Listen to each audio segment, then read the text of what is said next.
What's up, guys? Artem MMA Analysis here. Going to be talking about Week 4 of Dana White's Contender Series 2022. But first, let's get into my Week 3 results where I went 5-0. I picked everyone here to win. They were all favourites to win, but you guys know I make my predictions before the odds come out. I didn't intend to pick all favourites, but I'm glad I did because we went 5-0 on that card.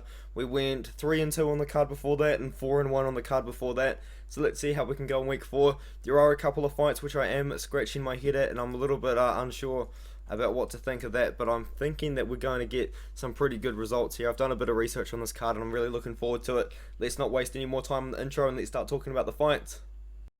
In the first fight of the night, we do have Nazim Sadikov taking on Ahmad Suhail Hassanzadeh, and I am really looking forward to this fight. I think it's going to be a pretty good one.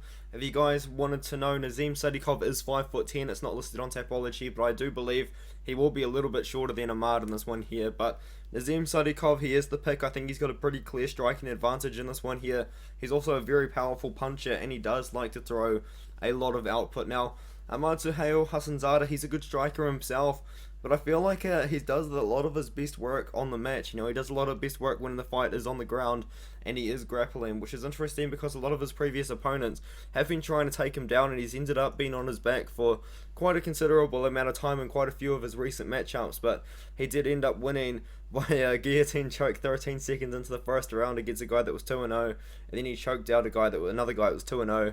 Beat James Wilson by decision on LFA, which is a pretty respectable promotion, and I feel like that's probably where he got his name put out there. But there's actually a chance that maybe Nazim Sadikov has another winner on his record because it's an unknown result against a guy that was 0-2, and I think it's pretty fair to assume that he potentially did beat that guy. But we'll move on from that. We forget about that. We'll start talking about Nazim Sadikov as he is the pick. I'm pretty excited about this guy. I think he's a really good striker. I think he's got pretty good boxing. He does hit really hard, especially with the hands, and he is a very strong guy. If it comes into the clinch, I do think that Nazim Sadikov will probably be the stronger guy, and he does have really good takedown defense. So if Ahmad Suhail Hassanzadeh does look to go for takedowns, I think Sadikov is going to be able to defend them. Now, Sadikov, what he can do is throw up a lot of spinning stuff. He can throw up a lot of spinning kicks, and that can somewhat end up putting him in some sort of trouble. Like maybe Sadikov will throw a spinning kick and Ahmad Suhail Hassanzadeh will be able to capitalize on that and maybe get a takedown off it or end up on top or something. But Sadikov is a pretty exciting fighter. He does throw a lot of spinning kicks, but they're somewhat not refined, you know what I mean? Like, I feel like he does his best work when he's kind of sticking to the basics and sticking to the fundamentals, but you can expect some spinning kicks in the Sadikov arsenal, which would be cool. Potentially a spinning kick KO. I mean, that's like a guaranteed contract at this point, surely. But yeah, what I like about Hassanzadeh is he is a submission threat, so if the fight does go to the ground, he does have a very wide array of submissions to win the fight from. He's got 4 wins by submission. I believe he's got 3 wins by KO. From my understanding, Sadikov has got, where are my notes here? Sorry, it's on a different monitor above me. He's got 4 wins by KO, 1 win by submission. But I think Sadikov's going to win the fight. I think he's going to keep it on the feet. I don't think Sadikov is going to be looking for takedowns, but if Ahmad Suhail Hassanzadeh does look for the takedown, we've seen Sadikov defend takedowns against some pretty good levels of competition. He recently did beat a guy that was 6-4 at Fury FC. Beat a debuting guy, which is what it is, 2-0, 3-2, 0-0 again. But at that time he was 1-1 in his career. But what we have seen is Sadikov, I guess you could say he probably has been taking on the not as great competition. I mean, Ahmad Suhail Hassanzadeh is on a 3-fight win streak over undefeated guys. But yeah, I do think Nazim Sadikov's going to win the one. I think he's going to keep the fight on the feet. He's going to find a KO, especially with the boxing. I like his heavy hands as well. I like his KO power. So how Hassanzadeh 110% does have an opportunity to win this fight. I think if he goes to his grappling, which he does have pretty good grappling, but Sadikov's got good takedown defense, would potentially stifle that. Hassanzadeh, though, got off his back. If Sadikov does look to go for a takedown, which I don't think he will, Hassanzadeh throws up a lot of elbows, a lot of submission attempts as well. Just kind of thought I'd throw that up there, but I will be going with Sadikov. I'm going to be going with a KO here. I do think he's going to find it. It's Dana White's Contender Series. Anything can happen. Maybe Sadikov puts Hassanzadeh down, and then he goes for a finish, and then Hassanzadeh locks up like an armbar or some sort of triangle or something like that. But I think we see Sadikov find the KO in this one here. He's a very powerful striker at 28 years old. If he wants to make something happen, if he wants to make a big run in the UFC, around now is probably the time to get it going. So give me Sadikov to win this one here. Hassan Zadeh is no walk in the park, but I think Sadikov should win. In the second fight of the night, we do have Hailey Cowin taking on Claudia Leite, and I feel like the UFC probably wants Hailey Cowin in their division. She is very marketable as a fighter. She's very strong, and she is somewhat exciting to watch because she does have a pretty good kickboxing game. She's very athletic as well and very strong. Claudia Leite, on the other hand, she's more of a grappler. She's somewhat unrefined. I feel like there's a lot of potential there, but at the moment maybe it's a little bit too early for her. But I do say that when there's a huge red flag on Hailey Cowin's record that we can't ignore.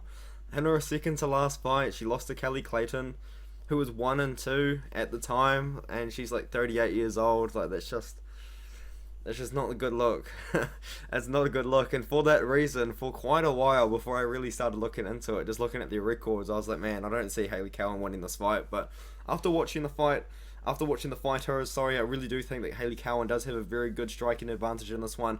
And if Claudia Leite does go to look to grapple, go to look to clinch up in the cages, you do see in a lot of women's MMA fights. You saw it last week on the Contender series. Karolina Wojcik was going for a lot of clinching positions. She was going for a lot of takedowns.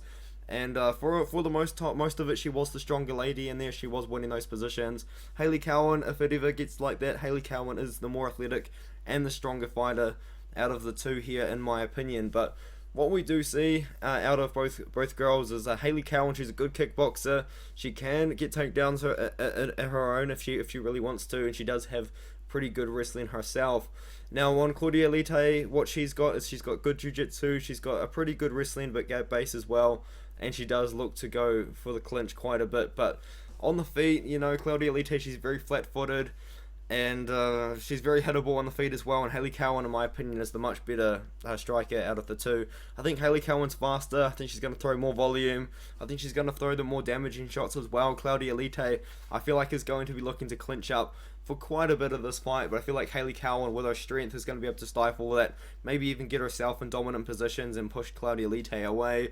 Or even just work her own dominant positions and win control time that way. I think the fight does go the distance. There is potential for Claudia Leite to lock up a submission. Both of Hailey Cowin's losses have come by submission, so there's a potential there, as Claudia Leite she's got one submission win in her career, but she's got 4 wins by KO. Hailey Cowin, on the other hand, she has also got 2 wins by submission and 2 wins by KO. I think the fight goes the distance. There's definitely an opportunity for a finish on either side here. I think Claudia Leite's, honestly, I know she's only got 1 submission on her record, but I feel like that's her path to victory. Hailey Cowin's lost both of her fights by submission, and she's the much better striker out of the two. I think Hailey Cowin's going to cruise to a decision here. I think she's just going to kickbox with Leite, keep her away, and Cowin's just going to work a decision-based kickboxing fight. I think it will be high volume enough and also entertaining enough to somewhat impress the matchmakers and Dana White to sign her, because I think that Hailey Cowin's a very marketable fighter. I think there's a reason why she's being given Claudia Leite in this one here. I think that the UFC wants to sign her, and she is almost 31 years old, so if you're going to get her in the UFC, it's probably now. Claudia Leite, she can lose this and come back in a couple of years and get signed then if that's what the UFC wants to do with her. But yeah, that's kind of the pick. I'm picking Hailey Cowin to win a decision in this fight here. And we move on to Jack Cartwright versus Jose Johnson. I feel like there's probably going to be a lot of English fans out there very excited for Jack Cartwright to be fighting on Dana White's Contender series. There is a world where Jack Cartwright just gets signed directly to the UFC because the strength of schedule is pretty good. He's a former Cage Warriors champion as well, but he hasn't fought for about a year and a half, and the last win was by disqualification, so it's kind of hard to justify someone come into the UFC directly off a disqualification win. So that's fair, but he has got some really good wins in his record. He beat Gerardo Fanny, who's a pretty hot prospect right now. I believe he lost his last fight, but he's still a pretty good win to have on your record. A guy that was 15-6 at the time, a guy that's 12-2 at the time, and Scott Malone, who was 6-2 at the time. Jose Johnson, he may be 14-7, but this guy's record is super underrated in my opinion. But I will be talking about that a little bit later. Let's just talk about Jack Cartwright for a little bit longer. He does have 3 wins by KO, and he's got 5 wins by submission, and that is how I do think he's going to win the fight. The pick is Jack Cartwright. Depending on how wide the odds are, if the odds are super wide, Jose Johnson is a potential, a pretty good underdog, but I do think that the blueprint to beat Jose Johnson has been written out. It's been shown by Ronnie Lawrence, and Jack Cartwright's got good wrestling, and I think he can utilize that as well. Speaking of his good wrestling, Jack Cartwright also does have a submission threat. As I said, he's got 5 wins by submission, and he can work that wrestling to get a submission. He does have pretty good heavy hands as well, but at times, he can be hittable on the feet, and that is where Jose Johnson potentially could find a KO potentially to win the fight. But I do think that Jack Cartwright's going to win. But let's talk about Jose Johnson before we get into his pro record, which in my opinion is underrated as well. Let's get into his amateur record. This guy went 24-13 as an amateur before turning pro, and then he started off 0-2, so he already has gone 14-5 in his last 19, but he's fought a couple of really good guys. He fought Levi Moles pretty early on in his career, and then he fought Pipe Vargas, who has beaten a lot of really good guys, or a lot of good guys have fought Pipe Vargas. He's beaten Rafael Costa, who I believe is on Dana White's Contender Series later this year. He fought Ronnie Lawrence on Contender Series in 2020. He fought Mana Martinez, got knocked out in 32 seconds, yes he did, but he's in the UFC now, and then he beat Mo Miller, and UFC probably wanted Mo Miller to win this fight, because Mo Miller come into the Dana White's Contender Series 5-0. He looked really, really good, but Dana wasn't impressed, so they put him on Fury FC 53 looking for a fight, which is what Joseph Holmes was signed off of, and he got beaten by Jose Johnson, and Jose Johnson beat him, obviously, went on to win one more fight in 12 seconds KO, and now he's here fighting for Dana White's Contender Series a second time. Rafael Costa, as I said, he's not fighting on Dana White's Contender Series again. I'm an idiot, I got him confused with someone else, but he's still gone on to do good things, so that's a good win to have on his record anyway. Jack Cartwright, as I said, is undefeated. He's also had an undefeated amateur record. One of those wins is over Reese Street, who's like 0-39, 0-40 now. But yeah, he's gone on to do pretty good things. He's beaten a lot of really good guys in his career, and he's had a pretty successful career for sure. Jose Johnson, what he brings to the table is really good Muay Thai, really good striking. I think he's definitely going to be the better striker out of the two. But what it comes down to is he doesn't. After all of this time, he still hasn't developed the greatest takedown defense in the world. Jack Cartwright, I believe, is going to exploit that. As I said, Ronnie Lawrence just laid out the blueprint to beat him. He got taken down over and over again by Ronnie Lawrence and dominated to a decision in his Dana White's Contender Series fight. Jack Cartwright, he's a good wrestler, he's a good grappler, he's got a lot of submissions on his record, and I think what he's going to do is he's going to work the striking to start the fight, and then he's just going to start working the takedowns, utilizing his wrestling on Jose Johnson's somewhat poor takedown defense, and win a submission like that. But Johnson is pretty live for a KO, in my opinion. There's definitely a world where that happens, but I don't think it's this world. I do believe that Jack Cartwright is going to win the fight. Give me a submission win. I think a lot of people are on Cartwright, a lot of people are sleeping on Johnson. I think that's somewhat unfair. Johnson does have a pretty good record. I know it's 14-7, but the guys that he's fought is pretty high level. Crazy amateur background as well, but I will be siding with Cartwright. He's undefeated as an amateur, undefeated as a pro. A lot of really good English prospects coming up right now, and I think that he's going to be one of them. So give me Jack Cartwright to win this fight by a submission. And it's also worth noting that Jose Johnson has been submitted 3 times in his professional career as well. And in this next fight, we've got Claudio Ribeiro taking on Ivan Valenzuela, and I would be lying to you guys if I said I was confident in this fight, because I'm not. But I am picking Claudio Ribeiro. I've got a pretty good feeling that he's going to end up being the underdog. I am recording this before lines come out, so I will be very surprised if he comes out as a big favourite. But only 25% of people are picking him on Tapology. I'm not too sure if that's just because of his record, because he's 9-2 compared to a guy that is 8-1. But yeah, I'm picking Claudio Ribeiro. He's 9-2 with 8 wins by KO, and he's also on a massive KO streak right now. He's knocked out all of his 5 last opponents. He's 30 years old. He's 6'1" in the middleweight division. Ivan Valenzuela, he's 6'2". He's got 8 wins. 7 of them are by finish, 4 of them by KO, 3 of them by submission. He has been beaten, in my opinion, pretty impressive competition. He beat a guy that was 9-6, beat a guy that was 9-4, and a few other guys just earlier on in his career. Claudio Ribeiro kind of doing the same thing, beat a guy that was very experienced in 24-20, but he's been fighting some good guys, some not so great guys. Like an 8-3 win is pretty good. At the time as well, Claudio Ribeiro would have been like 4-2 when he fought a guy that was 9-7, so I think that's pretty good as well. But what does he bring to the table? Claudio Ribeiro brings really good kickboxing, in my opinion. He throws a lot of leg kicks. He throws a lot of he just throws a lot of volume in general. He does throw a lot of volume, and he throws it with power. He's got pretty heavy hands. He can knock you out with the feet, and he can knock you out. He can knock you out with his kicks, and he can knock you out with his punches as well. And he does throw a lot of combinations, which I like to see. You know, we just saw Jamal Pogues last week throwing like one shot at a time. And you know, maybe if he was throwing combinations, he would have had a lot more success on the feet. I know he won the fight, but he would have made it a little bit more clear if he did throw more and more strikes. Now, Ivan Valenzuela is he's a good striker as well. You know, like he's all right, but he's really, in my opinion, a better grappler. I think he's the much better grappler out of the two on this one here. But what I don't like about him is he doesn't throw much. Claudio Ribeiro throws a lot of volume. Ivan Valenzuela does not. He's very easily hit as well. He doesn't really have the greatest head movement, and he doesn't really have the greatest footwork in general. I feel like his path to victory over Claudio Ribeiro is to look to grapple and to look to wrestle and look for takedowns, which I think he could get, because Claudio Ribeiro does have somewhat bad takedown defense, but he's got a really good get-up game. Like, once he gets taken down, he does hustle to get back up to his feet, so I like that about him here. You know, he doesn't have any submission wins on his record, so I couldn't tell you if Ribeiro is going to oppose a potential submission threat as Ivan Valenzuela is shooting in, but I think Claudio Ribeiro is going to win. He's got pretty sloppy striking. He throws a lot more volume though, and he throws a lot of power. Ivan Valenzuela is very easily hit, so I do think Ribeiro is going to knock him out.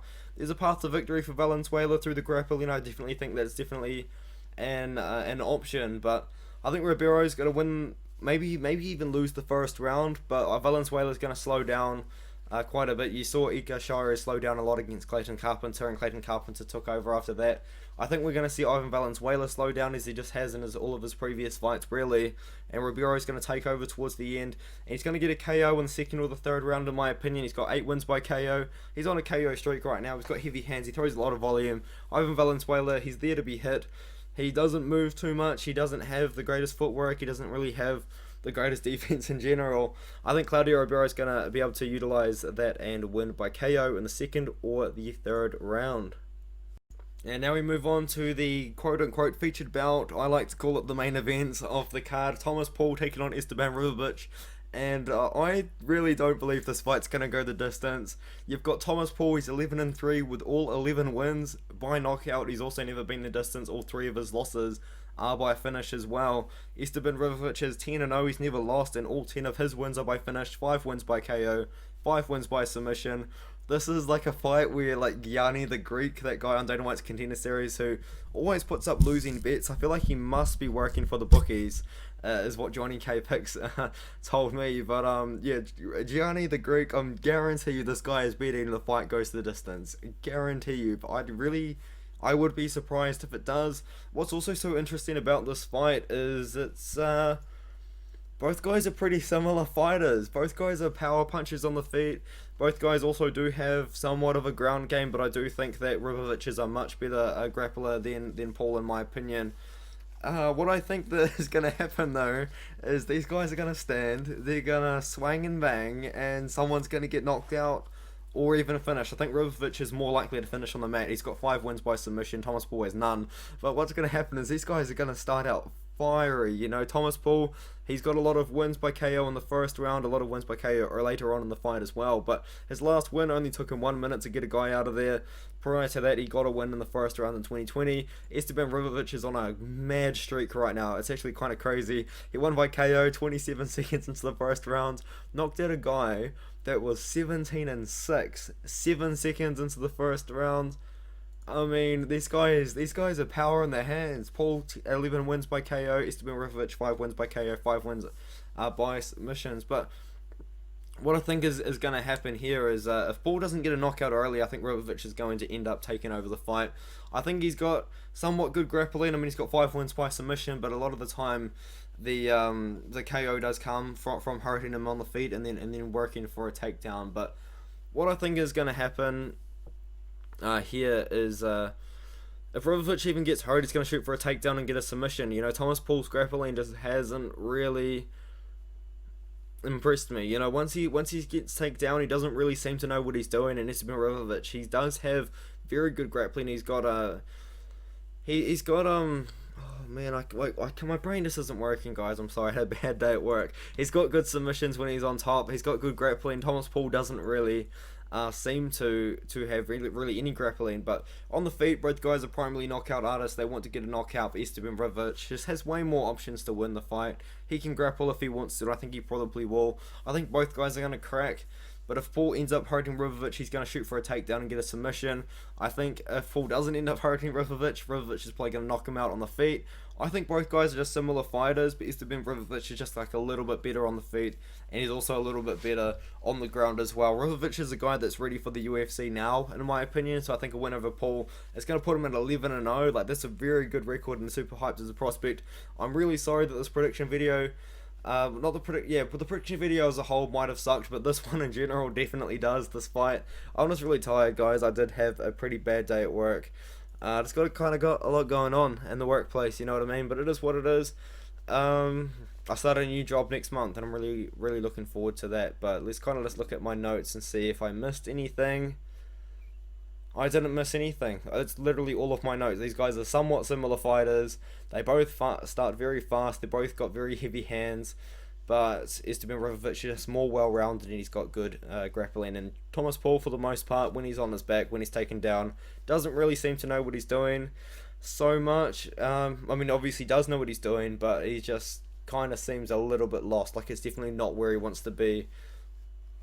And that's kind of it. Yeah, I'm going to be picking Rivovic to win by KO or submission.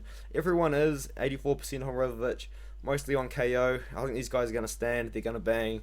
Rivovic by KO is the pick. There's a good chance he gets a submission, but this fight really shouldn't go the distance. I'm not going to say it's guaranteed to not go the distance, but it really should not go the distance. There's no reason why this fight shouldn't go 3 rounds. Shouldn't finish inside the distance. So I'm speaking nonsense. Let's move on. I'll see you in the next one. Thank you very much for watching the video. Really appreciate it.